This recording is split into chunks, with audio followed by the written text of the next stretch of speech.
I'm Vivica Williams, and you're watching UATV Head to Head. Today, June 20th, is World Refugee Day.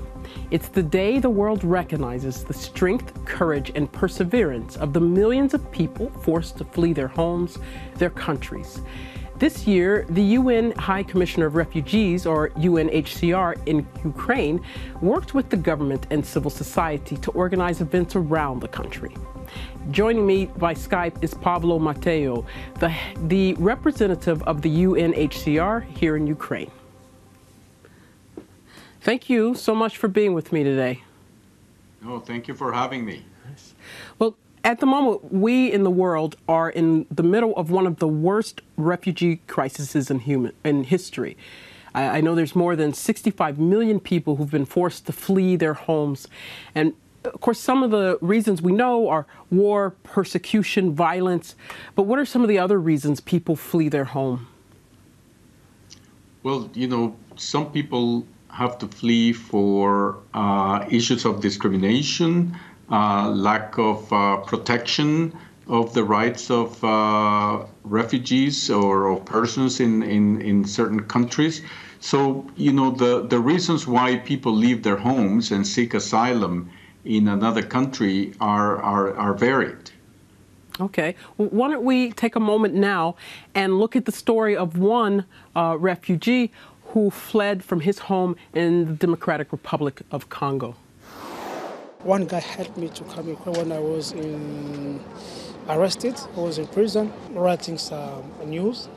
Yes, a newspaper against authority. Yes, and they was not happy about this. Yes, first time I was arrested, they released me.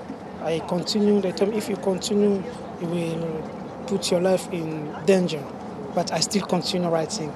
And then they arrested me, and this time was very horrible, yes. And then my father planned everything and I escaped. So this guy with my father, they planned everything. So they planned even for me to escape from prison. And this guy took me, and it was in the night. We go by river because I didn't have allowance to go out from the country. So this guy helped me to go out, and we come to Congo Brazzaville. I stayed there, I think, 2 weeks, and then we go to Libreville. Libreville, we take a Ukrainian visa, and we came to Ukraine in 2011. My father was arrested after the police discovered he was the one who organized my escape. So they arrested, they beat him, and after 6 months he died, and I never been there. And my mother was in shock. He died also after 2 years. So I never see them like this. So I never put flower on them. Yes, I miss me. Yes. So that was one of the stories we've heard from Richard, who fled the Democratic Republic of Congo. And this is, as you were saying, people flee. He fled from persecution as a journalist. Can you tell me then why do some people flee here to Ukraine? We usually hear of people going to wealthier countries in Western Europe. I think, when people flee their countries for a variety of reasons, they try to find safety. Mm-hmm. They don't necessarily choose where they want to go, but they try to go to countries where they feel that they will find the safety that they lack at home. Ukraine is a very safe country. You have security here, you have a functioning state, and so it shouldn't be surprising that for some asylum seekers and refugees, Ukraine is an asylum country of choice. What are some of the problems or issues that refugees face here when they do come to Ukraine? Well, I think in this respect, Ukraine is no different from most countries around the world. Most asylum seekers and refugees arrive here not speaking the language.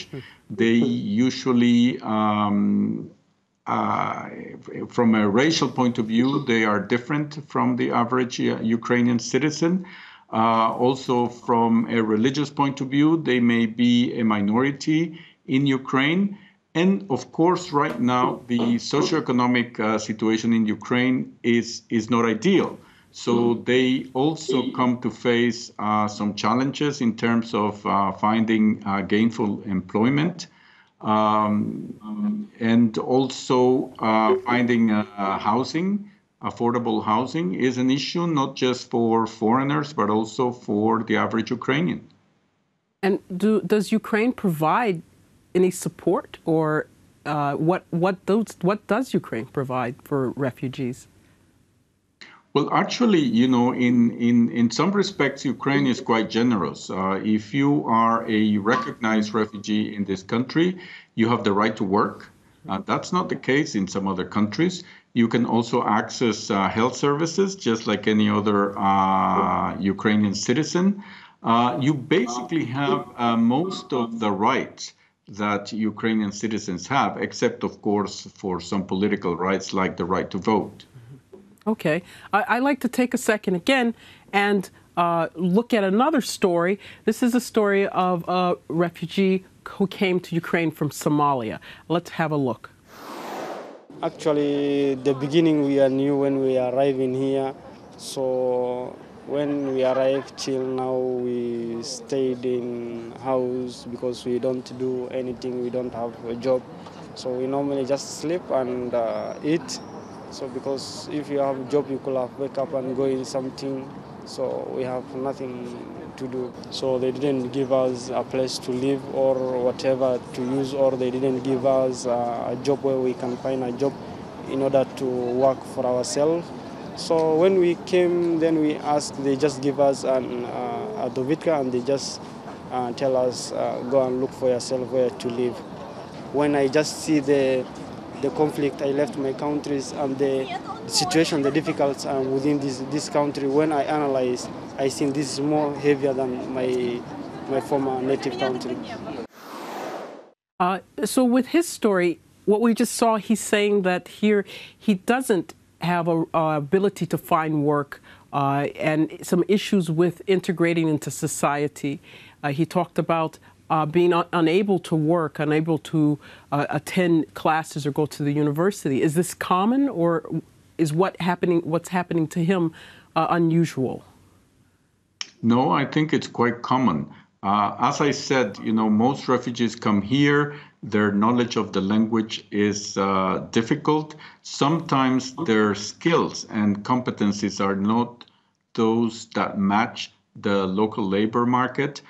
For employers also, they would rather give the job to a Ukrainian rather than to a foreigner in a situation where employment opportunities are limited, even for Ukrainians. Some employers also, they do not recognize the refugee certificate as a valid document. So they are also ignorant about the rights of refugees. And this is an area where I think UNHCR, together with the government of Ukraine and the NGOs, need to do more work. It's to raise awareness of employers that refugees also have the right to work. Well, this is absolutely true, because we see there's a misunderstanding, misconception that people flee their country. They're looking for an easier life where they don't have to do anything. And when talking to the gentleman from Somalia, he says they do want to work, they do want to do things. So this is a very big misconception. Yes, I think, the average asylum seeker and refugee, they really want to fend for themselves. They don't want to live off humanitarian assistance. They would like to have a proper job, an average salary, and to pay for all the different costs of living.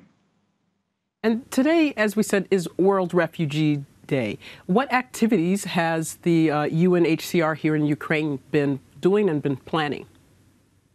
Okay, we started already over the weekend in Mariupol, where we organized a series of concerts and cultural events in a park. We continued today here in Kiev, where we organized a photo exhibit together with a local NGO and the Canadian embassy, also to honor Canada, which is one of the best examples in the world of hospitality towards refugees throughout history. And as I said this morning, Canada is the only country that has received the Nansen Refugee Award. Later on, we had also the presentation of the Ukrainian version of the UN Guiding Principles on Internal Displacement. We did this together with the Deputy Minister for Temporarily Occupied Territories and IDPs, the chair of Parliament's Human Rights Committee, Mr. Namiria, was also there, and Crimea SOS, a local NGO, was also there. Later on in Kharkiv and in Dnipro, we will also have community events. So the idea is, recognize the courage of refugees, but also thank communities, countries, governments that welcome and support refugees. Oh, this is a very positive message. And I know that the UNHCR, you were speaking of Crimean SOS, so I know that the UNHCR here and across the world doesn't just work with refugees, but also with internally displaced people. So how do you work with helping people understand the differences and also with how to help both groups? We actually work also with a third group, which is persons who do not have a nationality. These are the stateless persons. And when it comes to the Crimean Tatars, our involvement with them goes back 20 years when Crimean Tatars were coming back from the countries they were deported to. And when they arrived in Ukraine, they did not have Ukrainian nationality. So we helped them to obtain that nationality. Unfortunately, we find ourselves now supporting Crimean Tatars who have had to flee their homes in Crimea in 2014 and who find themselves now internally displaced. Now, it is often difficult for people to make a difference between refugees and internally displaced. Many times I have participated in conferences here where people keep on referring to refugees when they are actually talking about internally displaced persons. It's difficult sometimes because the reasons that lead people to flee their homes are the same for refugees and for internally displaced. The only difference is that the internally displaced do not cross a border. They stay within the borders of their country. And this actually is one of the messages that we need to stress vis-a-vis government, because, that means that they should not be discriminated. They are citizens of the country, and therefore they should have all the rights that any other Ukrainian should have. In the case of refugees, it's slightly different. Like I said, they don't have certain rights, particularly political rights, because the Ukrainian legislation does not allow for that, and that's the case in most countries. Refugees do not have political rights to the same extent as citizens of the asylum country. Well, thank you so much for joining today. This is a great message. We're very happy with the work that UNHCR is doing, but also, as you said, with the work of the government, with the civil organizations and individuals who welcome and recognize the hardships and how hard it is to have to leave your country. So thank you so much for joining us today. No, thank you. Okay. Today we were speaking with Pablo Mateu, who is the UNHCR representative here in Ukraine, and we spoke about World Refugee Day. Thank you, and thank you for watching UATV.